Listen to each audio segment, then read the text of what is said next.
ദൈവ തിരുനാമത്തിന് മഹത്വമുണ്ടാവട്ടെ. Bible reading പ്രോഗ്രാമിലേക്ക് ഏവർക്കും കർത്തൃനാമത്തിൽ സ്വാഗതം അറിയിക്കുകയും കർത്തൃനാമത്തിൽ വന്ദനം അറിയിക്കുകയും ചെയ്യട്ടെ. 1 ശമൂവേലിൻ്റെ ആ പുസ്തകത്തിലെ അവസാന അധ്യായമായ 31-ാം അധ്യായമാണ് നമ്മളിന്ന് വായിക്കുന്നത്. ദാവീദും ശൗലും തമ്മിലുള്ളതായ ഒരു വലിയ പോരാട്ടമാണ് ഈ പുസ്തകം മുഴുവൻ നമ്മൾ വായിച്ചു വരുന്നത്. 31-ാം അധ്യായത്തിലേക്ക് നമ്മൾ വരുമ്പോൾ ശൗലിൻ്റെയും തൻ്റെ മക്കളുടെയും ദാരുണമായൊരു അന്ത്യം ആണ് നമ്മൾ ഇതിലൂടെ കാണുന്നത്. ഫെലിസ്ത്യർ ഇസ്രായേലുമായി യുദ്ധത്തിലേർപ്പെട്ടു. ആ യുദ്ധത്തിൽ ഇസ്രായേൽ ജനം തോറ്റോടുകയാണ്. ശൗൽ രാജാവിൻ്റെ 3 മക്കളും അവിടെ വധിക്കപ്പെടുകയാണ്. യോനാദാനും അബീനാദാബും മൽക്കീഷ്യാവും. അവരെ ഫെലിസ്ത്യരുടെ കയ്യാൽ അവിടെ വധിക്കപ്പെടുന്നു. ശൗലിനെ വധിക്കുന്നതിന് മുൻപ് അപരിച്ഛേദരുടെ കയ്യാൽ വധിക്കപ്പെടാതിരിക്കേണ്ടതിന് സേനാനായകനോട് അദ്ദേഹം പറഞ്ഞു, നീ എന്നെ വാളുകൊണ്ട് വെട്ടിക്കൊല്ലുക. പക്ഷേ അദ്ദേഹത്തിന് അത് സാധിക്കുന്നില്ല. കാരണം ഇത്രയും വർഷക്കാലം ശൗൽ രാജാവിൻ്റെ സംരക്ഷകനായി കൂടെ നടന്നിട്ട് അദ്ദേഹത്തെ വധിക്കുക എന്നുള്ളത് സ്വാഭാവികമായി അദ്ദേഹത്തിനാവില്ല. അവൻ വധിക്കുകയില്ല എന്ന് കണ്ടപ്പോൾ നമ്മൾ വായിക്കുന്നു, ശൗൽ തൻ്റെ വാള് കുത്തി നിർത്തി അതിന്മേൽ വീണ സ്വയം ആത്മഹത്യ ചെയ്യുകയാണ്. ഇത് കണ്ട് ആ സേനാനായകനും അപ്രകാരം തന്നെ ആത്മഹത്യ ചെയ്യുന്നു.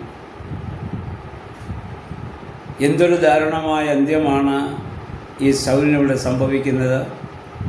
ദൈവത്തിൻ്റെ അഭിഷിക്തനായ ദാവീദിനെ വധിക്കുവാൻ വേണ്ടി എത്ര നാളുകളാണ് മനുഷ്യൻ അദ്ദേഹത്തിൻ്റെ പിന്നാലെ ഓടി നടന്നത്. അവസാനം സ്വന്തം ജീവൻ നഷ്ടപ്പെടുത്തി ഒരു നല്ല ശവസംസ്കാരം പോലും കിട്ടാത്ത രീതിയിലൊരു അന്ത്യം ശൗലിൻ്റെ ജീവിതത്തിലേക്ക് വരികയാണ്. ശമൂവേൽ പുരോഹിതനാൽ അഭിഷേകം ചെയ്യപ്പെട്ട് ഇസ്രായേലിൻ്റെ 1ാമത്തെ രാജാവായി തീർന്നവനെ എന്ത് അനുഗ്രഹവും മനോഹരമായ രീതിയിലൊരു അന്ത്യമുണ്ടാവേണ്ടവനാണ്. പക്ഷേ അവനിലെ ആ ദുരാത്മാവിന് വിധേയപ്പെട്ടവൻ ജീവിച്ചതുകൊണ്ട് ഇപ്രകാരം ഒരു അന്ത്യത്തിലേക്ക് പോകുന്നതായി നമുക്ക് കാണാൻ സാധിക്കുന്നുണ്ട്. യഥാർത്ഥ ഇസ്രായേൽ ജനവും പലായനം ചെയ്യുകയാണ്. കാരണം രാജാവും രാജാവിൻ്റെ മക്കളും സൈന്യാധിപനും എല്ലാവരും മരിച്ചു എന്ന് പറഞ്ഞപ്പോൾ അവർക്ക് മറ്റേ രക്ഷയില്ലല്ലോ. അവർ ദേശം വിട്ടു പോകുന്ന ഫെലിസ്ത്യർ അവിടെ വന്ന് സ്ഥിരതാമസമാക്കുന്നതായി നമ്മൾ വായിക്കുന്നുണ്ട്. ദൈവത്തിൻ്റെ ദാസനായ ദാവീദിനെ പീഡിപ്പിച്ചവനെ ദൈവം എങ്ങനെ ശിക്ഷ കൊടുക്കുന്നുവെന്ന് ശൗലിൻ്റെ ജീവിതത്തിൽ നമുക്ക് മനസ്സിലാക്കാവുന്നതാണ്.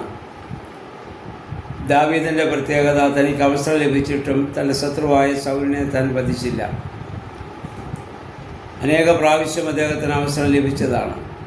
ദൈവത്തിൻ്റെ അഭിഷിക്തൻ എന്ന രീതിയിൽ ശൗൽ രാജാവിനെ ദാവീദ് കാണുന്നത് കൊണ്ടും അവനെ വിലമതിക്കുന്നത് കൊണ്ടാണ് ദാവീദ് അങ്ങനെ ചെയ്യാതിരുന്നത്. ആ മനുഷ്യനെയാണ് ദൈവം ഇനി ഇസ്രായേലിൻ്റെ രാജാവാക്കാൻ പോകുന്നതെന്ന് നമ്മൾ മനസ്സിലാക്കണം.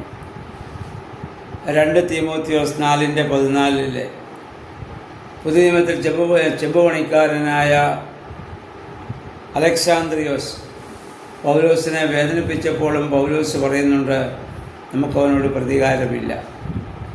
റോമർ 12:19 പൗലോസിക പറയുന്നു, പ്രതികാരം യഹോവയ്ക്ക് വിട്ടുകൊടുക്കുക, തക്ക സമയത്ത് യഹോവയായ ദൈവം പ്രതികാരം ചെയ്യും, നമ്മളായിട്ട് ചെയ്യാൻ പാടില്ല.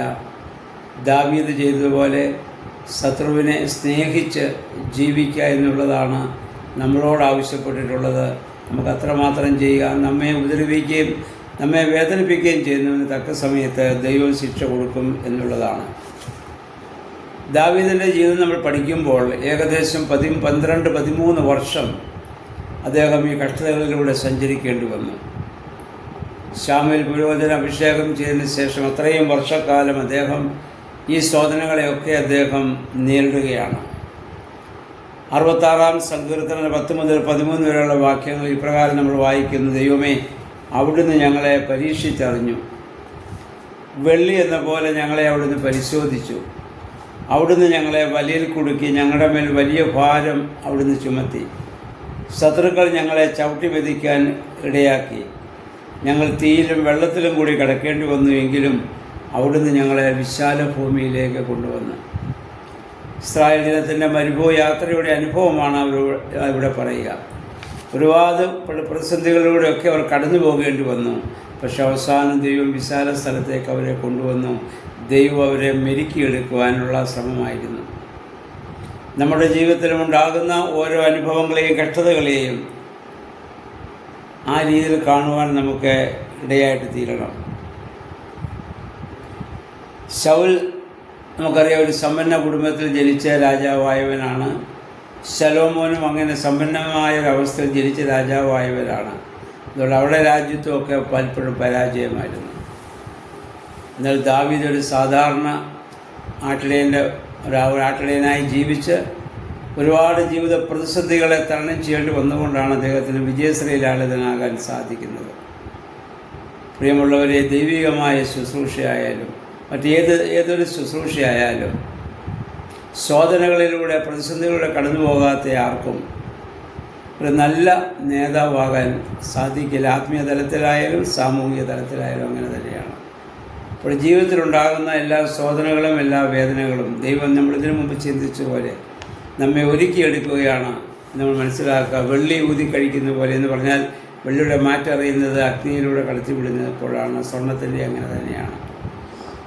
അപ്പം അങ്ങനെയുള്ള അനുഭവങ്ങളായ ക്രൂശിൻ്റെ അനുഭവങ്ങളെ കാണുവാൻ നമുക്ക് ഇടയായിട്ട് തീരണം. ഇനിയും മറ്റുള്ളവരാൽ തെറ്റിദ്ധരിക്കപ്പെടുകയും അസൂയയ്ക്ക് വിധേയമാകുകയൊക്കെ നമ്മൾ ചെയ്താൽ, എന്നാൽ തക്ക സമയമാകുമ്പോൾ ദൈവം നമ്മളെ ഉയർത്തിക്കൊള്ളുമെന്നുള്ളതാണ്. അതുവരെയും ദൈവത്തിന് വിധേയമായി നമ്മെ തന്നെ താഴ്ത്തി ദൈവകരങ്ങളെ സമർപ്പിച്ച് നമുക്ക് ജീവിക്കാൻ സമയമാകുമ്പോൾ ദൈവം നമ്മെ എടുത്തുപയോഗിച്ചുകൊള്ളും. ഇപ്രകാരമുള്ള ഒരു വിനയ മനോഭാവം നമുക്കുണ്ടാകണമെങ്കിൽ ദൈവത്തിൻ്റെ പരിശുദ്ധാത്മാവ് നമ്മൾ ശക്തമായി ഇടപെടേണ്ടതായിട്ടുണ്ട്. അപ്രകാരം ഒരു ജീവിതം നയിക്കുവാൻ ദൈവമേ, പരിശുദ്ധാത്മാവെ ശക്തീകരിക്കണമേ നമുക്ക് പ്രാർത്ഥിക്കാം. അപ്പോൾ 1 ശമൂവേലിൻ്റെ 1-ാമത്തെ പുസ്തകം ഇവിടെ അവസാനിക്കുന്നു. നാളെ മുതൽ 2-ാമത്തെ പുസ്തകത്തിലേക്ക് നമ്മൾ പ്രവേശിക്കുകയാണ്. പരമാവധി വേദഭാഗങ്ങളൊക്കെ നമ്മൾ വീണ്ടും വീണ്ടും വായിക്കുകയും അത് മറ്റുള്ളവർക്ക് കൂടി വായിക്കാനുള്ള പ്രേരണ കൊടുക്കുകയും ചെയ്ത് ഈ വേദവായന പരമ്പരയോടെ എല്ലാവരും സഹകരിക്കണമെന്ന് ഒരിക്കൽ കൂടി ആത്മാർത്ഥമായിട്ട് സഹകരിക്കുന്നു. മറ്റുള്ളവർക്ക് കൂടി നിങ്ങളിത് ഫോർവേഡ് ചെയ്ത് കൊടുക്കണം എന്ന കാര്യം പ്രത്യേകം അറിയിക്കുന്നു. ദൈവം എല്ലാ അനുഗ്രഹങ്ങളും നിങ്ങൾക്ക് നൽകുമാറാകട്ടെ എന്ന് പ്രത്യേകമായി പ്രാർത്ഥിക്കുകയും ചെയ്യുന്നു.